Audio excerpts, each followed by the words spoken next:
Okay, so we're about a week away before the big Arknights Endfield release. I believe maybe a week, maybe two. And I've got a burning question. Where's all the hype?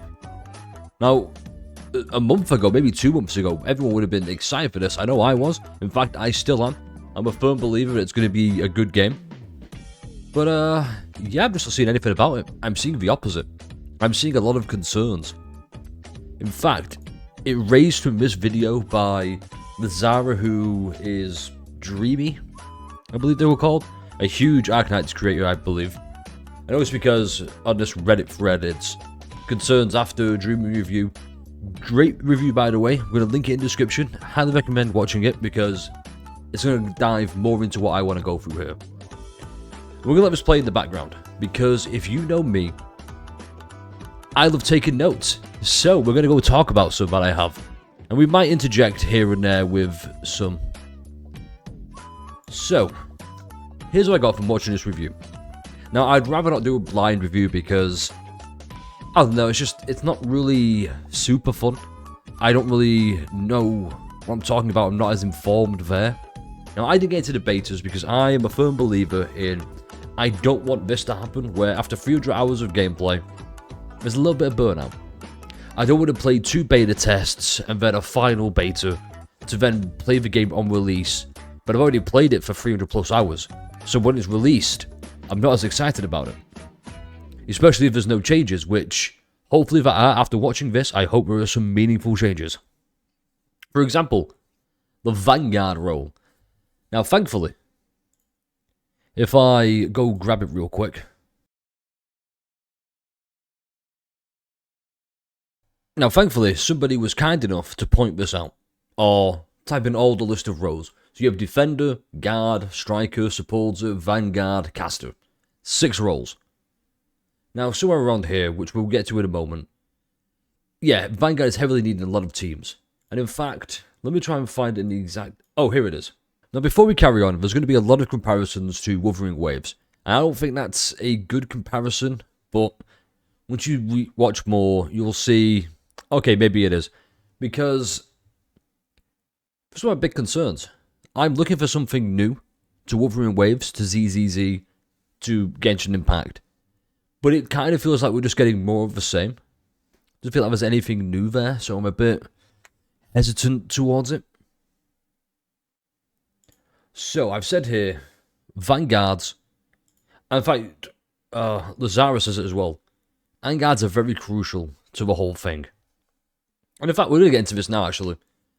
There's a little bit of a. Now, we're going to get into this. There's a little bit of a contradiction here. So, I put wide variety of team builds for different uses. But if you scroll further down, you'll see creative team setups are hindered by predetermined mono teams being better / easier. And that's just in the confines of building them. There's no real depth which you get into, which I guess I don't mind. But with the OG Arknights, which I do have it pulled up here, I wasn't a fan of OG Arknights. I didn't like the gameplay. Everything else I fucking adored.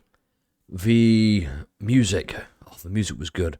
Hypergraph are constantly joked as a music company hiding behind the gamer. I don't know if the correct joke, I'm sure someone else knows. I like the art direction, the lore is great. I just don't like tower defense. Strategies I don't mind. You know, I like Fire Emblems, but tower defense is just not for me. But there's a layer of depth to this. Kind of. I don't know, it's hard. Okay, look, it's hard to glaze something or talk about something when you don't enjoy it. And that's what's happening now. I don't enjoy this gameplay. I am having a hard time glazing it. There is strategy behind it. I just don't see it. That's just the nature of things. And what's happening here is kind of the same thing where it feels like you might not enjoy it over time. I believe here they're getting up to the daily segment, which could take an hour long. Which was also here. What was it again? Days ain't an hour long. Daily's taking an hour long. Inefficient time management, not respecting casual play. In comparison to the AIC, which I believe is here. Which is apparently a one and done feature. So that does respect casual play because, whilst at the initial time it could take 2-3 hours for you to set all this up perfectly, after that, it's done. You can just borrow a blueprint. Now, I know there are concerns where, oh, but what if they just move away from all this? They won't. It's a core feature of the gameplay. It might not be as relevant, but it will still be there. It's not for everybody. In fact, I'm one of those people who, looking at it, I don't think I'm going to enjoy it. I could be wrong. I could get it, I could love it. We'll have to wait and see, because it's not out yet. Now, this is going to be like a lot of other CCs who glaze the game. I'm being critical of it, because we have to be. There's no point blindly glazing a game, and these companies will lower their standards. There's always going to be something to complain about, something to go, hey, this needs improvement. Nothing is ever perfect.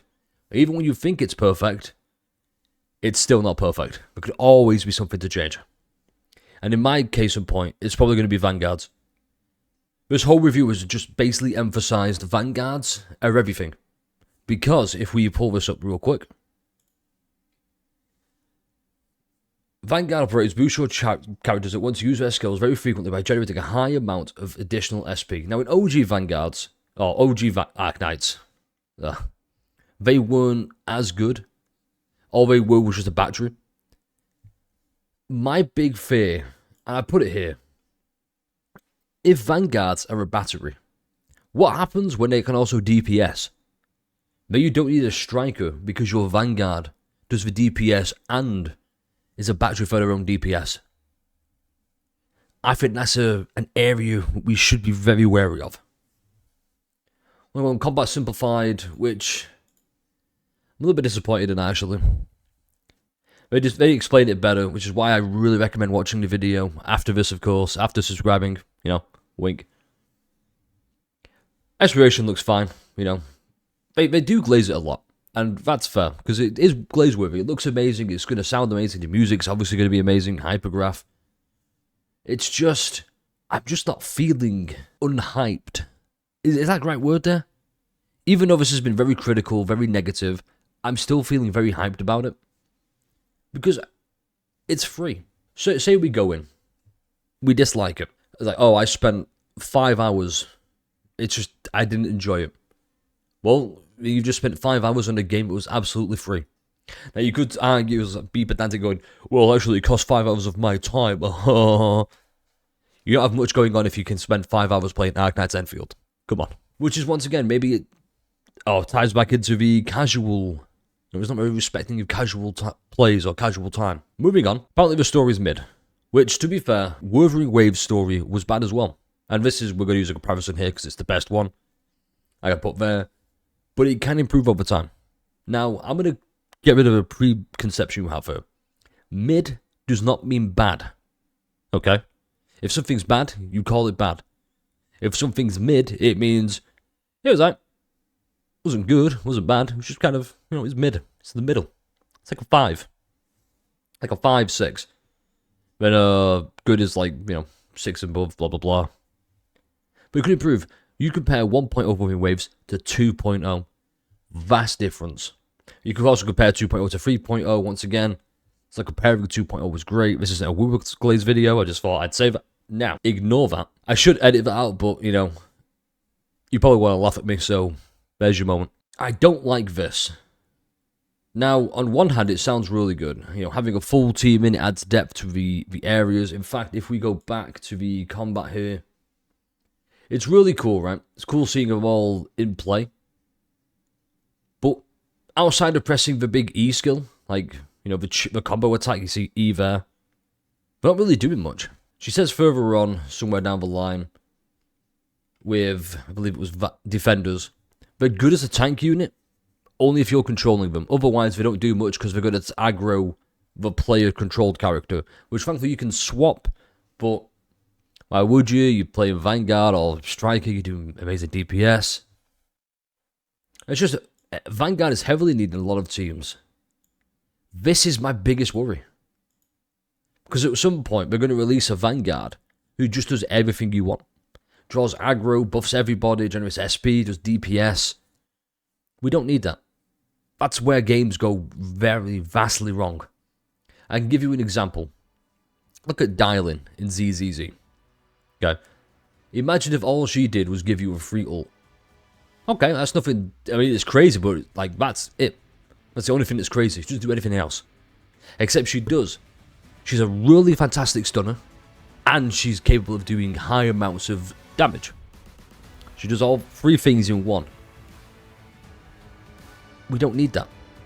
We just need dedicated roles, and I hope they stick to that. I really, really do. I put here, there's a focus of the timer being present in the resource stages and not the different variety of enemies. The big complaint here, and I think this is really shit, they should probably remove it. In fact, the timer's probably the worst thing to happen to Gacha in a while. Unfortunately, it's here to stay. We have to kind of get used to it, I suppose. But we can still complain about it. We can still raise concerns. No, I'm getting off topic there. The whole point was, in the casual resource game, or when you gather resources, there's a timer. First of all, why? Well, they get hung up about that. We don't really say like, oh, here's how long the timer is.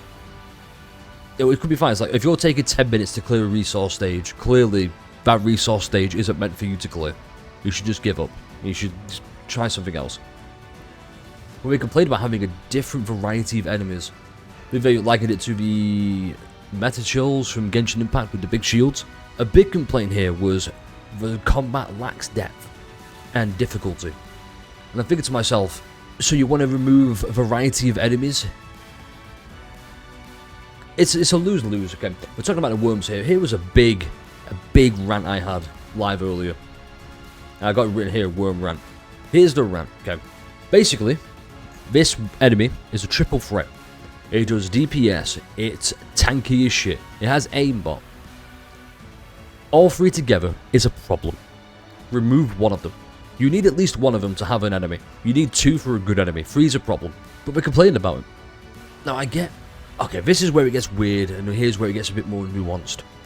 You're complaining about an enemy, but you want nerfed. Let's say they nerf it.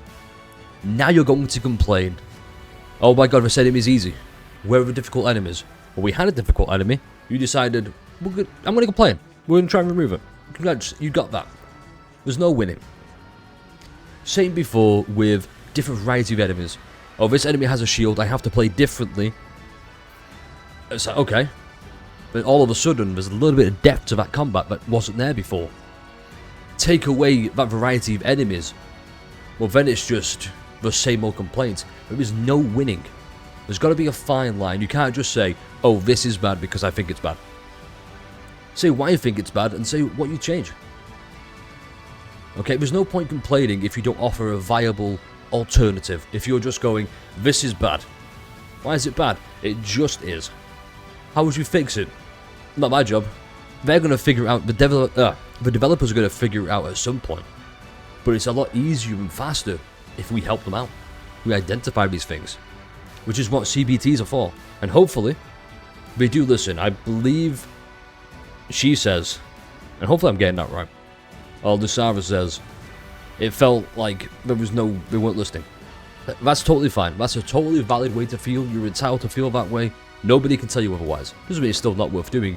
Make videos about it, you know? Like I'm doing right now. In fact, I think that's the end of it, really. Just want to get some thoughts and feelings out there. I'm very excited. I'm still very hyped. I'm just a lot more cautious with my hype now. But like I said, there's nothing to lose by going in and going, hey, this game isn't for me. That being said, highly recommend watching the video. Great video. Leave comments, leave feedback for everybody, and yeah, have a wonderful rest of your day.